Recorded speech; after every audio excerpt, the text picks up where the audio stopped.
बड़ी खबर आ रही है वो ये कि कांग्रेस के नेता हुसैन दलवाई ने प्रधानमंत्री नरेंद्र मोदी के अयोध्या जाने पर सवाल खड़े किए हैं। उन्होंने कहा कि प्रधानमंत्री को भूमि पूजन में नहीं जाना चाहिए। जवाहरलाल नेहरू सोमनाथ मंदिर के उद्घाटन में नहीं गए थे। हुसैन दलवाई ने आगे ये कहा कि नेहरू ने कहा था कि मैं एक धर्मनिरपेक्ष देश का मुखिया हूं, लेकिन प्रधानमंत्री मोदी के जाने से ये संदेश जाएगा कि जात पात से ऊपर हैं वो। तो ये बड़ी खबर इस वक्त की हुसैन दलवाई का अयोध्या जाने को लेकर प्रधानमंत्री नरेंद्र मोदी पर यह सवाल। एक बात मैं कहूंगा कि सोमनाथ के मंदिर का उद्घाटन करने के लिए पंडित जवाहरलाल नेहरू जी गए नहीं थे, क्योंकि उनका कहना था कि मैं एक सेक्युलर स्टेट का प्रमुख हूं और वहां मेरा जाना ठीक नहीं होगा, क्योंकि ये लोगों को संदेश अलग होगा। लेकिन आजकल ये सब बातें बदल गई हैं। प्रधानमंत्री खुद तय करेंगे जाना कि नहीं जाना। मुझे पूछेंगे तो मैं कहूँगा कि नहीं जाना चाहिए, लेकिन आजकल सब लोग जाते हैं तो प्रधानमंत्री जाएंगे तो उसमें बड़ी बात कुछ है, ऐसा मुझे नहीं लगता। तो इधर एनसीपी अध्यक्ष शरद पवार ने भी राम मंदिर को लेकर प्रधानमंत्री नरेंद्र मोदी पर बड़ा हमला किया। महाराष्ट्र के सोलापुर में उन्होंने कहा कि कुछ लोगों को लगता है कि राम मंदिर बन जाने से कोरोना खत्म हो जाएगा, लेकिन उन्हें ऐसा नहीं लगता है। मला असं वाटतं की कोरोनामध्ये सापडलेले लोक त्याला कसं व्हायचं त्या गावाला आपण करणार नाही। काही लोकांना असं वाटत असेल की मंदिर बांधून कदाचित कोरोना जाईल आणि त्या बांधून कदाचित त्यांनी हा काही करून घेतला असावा, मला माहिती नाही, नाही मला माहिती। तर आमच्या दृष्टीने आम्हाला कोरोना हे सगळ्यात महत्त्वाचं वाटतं आणि कोरोनाच्यामुळं हे जे लॉकडाऊन आणि या सगळ्या गोष्टी होत आहेत त्याचा समज अर्थव्यवस्थेवर परिणाम होतो, छोट्या मोठ्या व्यवसायांच्या परिणाम होतो, त्याची आम्हाला चिंता आहे आणि राज्य आणि केंद्र सरकारने त्या गोष्टी अधिक लक्ष घालावं असा आमचा आग्रह आहे। दिल्लीमध्ये येत्या आठवड्यातच जाऊन या ठिकाणी खासदार।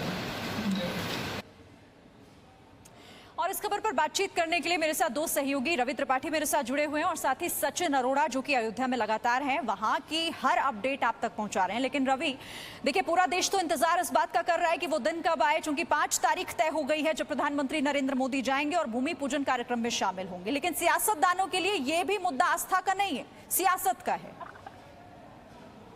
बिल्कुल, देखिए कांग्रेस हर समय पे रोड़ा अटकाने की कोशिश करती रही और उन्होंने कहा था कि जब न्यायालय इस मामले में फैसला कर लेगा हम उस बात को मान लेंगे। लेकिन एक दिलचस्प बात आपको बताऊं और जनता को भी जानना चाहिए कि जो बात हुसैन दलवाई उठा रहे हैं कि नेहरू जी नहीं गए थे, उस सोमनाथ मंदिर का जीर्णोद्धार किसने किया था आपको जानकारी होना चाहिए कि उस वक्त के राष्ट्रपति डॉक्टर राजेंद्र प्रसाद ने उसमें जाकर उसका जीर्णोद्धार किया था। और जब नेहरू ने कहा था आप सेक्युलर हैं और सेक्युलर देश है ये, तो उन्होंने इसका जवाब दिया था कि मैं सेक्युलर हूँ लेकिन नास्तिक नहीं हूँ। ये देश की जनता को जानकारी होना चाहिए। प्रधानमंत्री ने मना किया, लेकिन राष्ट्रपति, क्योंकि राष्ट्रपति उसमें सरदार पटेल के मित्र थे और सरदार पटेल से उनकी इतनी घनिष्ठता थी कि सरदार पटेल के मृत्यु के बाद उसका जीर्णोद्धार हुआ सोमनाथ मंदिर का। उन्होंने एक मित्रता भी निभाई और नेहरू जी को आईना भी दिखाया कि मैं भले ही आप कहते हैं मैं सेक्युलर हूँ, लेकिन सेक्युलर होने के साथ साथ मैं नास्तिक नहीं हूँ, मैं आस्तिक हूँ। हिंदू धर्म में अपने विश्वास है। तो कांग्रेस के लोग आधा सच बोलते हैं और आधा छुपा जाते हैं, उसी का नतीजा आप देख रहे हैं। लेकिन कांग्रेस के लोग हो चाहे उस समय नेहरू जी के साथ साथ तमाम उनके रुट के लोगों ने रोड़े अटकाए थे। डॉक्टर राजेंद्र प्रसाद नहीं जाए, सोमनाथ मंदिर नहीं बने, इसको लेकर तमाम रोड़े अटकाए गए थे। लेकिन सरदार पटेल की कहीं ना कहीं दृढ़ इच्छा शक्ति थी और उसका कहीं ना कहीं सरदार पटेल के साथ साथ राजेंद्र प्रसाद, डॉक्टर राजेंद्र प्रसाद जो राष्ट्रपति थे, उनकी दृढ़ इच्छा शक्ति की वजह से सोमनाथ मंदिर बना और बन के आज खड़ा हुआ। और आज भी जिस तरह से प्रधानमंत्री मोदी ने संकल्प लिया है, तो कांग्रेस भले रोड़े अटकाए, उसमें विघ्न डाले जो विघ्न डालने का काम होता है, लेकिन ये काम होगा। चाहे देश की आस्था का सवाल हो, सुरक्षा का सवाल हो या फिर सेहत का सवाल हो, हमने देखा है कि कांग्रेस हर बार सिर्फ सियासत हर चीज में ढूंढ लेती है और यहां भी वो यही कर रही है।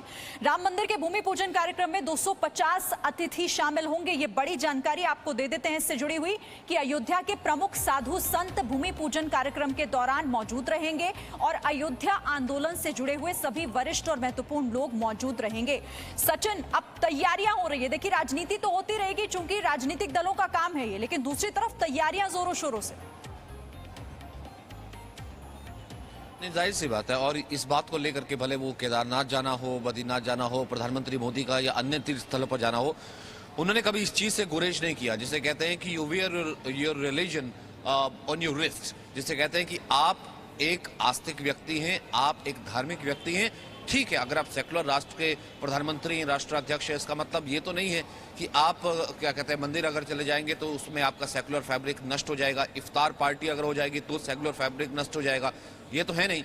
बहुत सीधी सी बात है, 70 सालों से चला आ रहा मसला था जो कि आज़ाद भारत का सबसे बड़ा मसला था। अब उसको लेकर के साधु संत से लेकर के तमाम लोग ये चाहते थे कि खुद यहाँ पर प्रधानमंत्री आए, उन्होंने ये बात कहीं ना कहीं स्वीकार की। बहुत कोशिश की जा रही है कि ये जो पूरा प्रोसेस है, ये जो पूरा जो लिस्ट है वो कुछ उस तरीके से बनाई जाए, कम से कम लोग हों, वरना जाहिर सी बात है यहाँ पर जो है लाखों लाख लोग हो सकते थे, बहुत भीड़ हो सकती थी। सोशल डिस्टेंसिंग का पालन किया जाए, कोविड चल रहा है, इस कारण से जो भी चीज़ हो वो सिर्फ वर्चुअल माध्यम से ही जो है लोगों तक पहुंचे, इस चीज़ का बहुत ख्याल रखा जा रहा है। और रही बात ये अपने आप में ऐतिहासिक है, अगर मैं संतों की बात करूं तो वो तो कम से कम 5 दशक का इतिहास गिनवाते हैं कि भैया 500 साल से हम इंतजार कर रहे हैं। जब पहली बार मंदिर टूटा था तब से कि कब रामलला टेंट में विराजमान है और कब वापस वो आएंगे और अपने भव्य मंदिर पर विराजेंगे। तो जाहिर सी बात है, पूरी दुनिया के लिए अगर मैं कहते हैं हिंदुओं का सबसे बड़ा अगर तीर्थ है, वहां पर मंदिर बनने जा रहा है, तो ये बड़ी खबर तो है ही। बिल्कुल, और जी न्यूज़ हर प्रमाणिक जानकारी से जुड़ी अपने दर्शकों को उन लोगों तक लगातार पहुंचा रहा है जो इस खबर का इंतजार एक लंबे समय से कर रहे थे। बहुत शुक्रिया आप दोनों का हमारे साथ जुड़ने के लिए और तस्वीर हम तक पहुंचाने के लिए। तो ये बड़ी खबर है और इससे जुड़ी हर जानकारी आप जी न्यूज़ पर लगातार देखते रहेंगे। Presenting V News app available on Google Play and App Store. Download it now.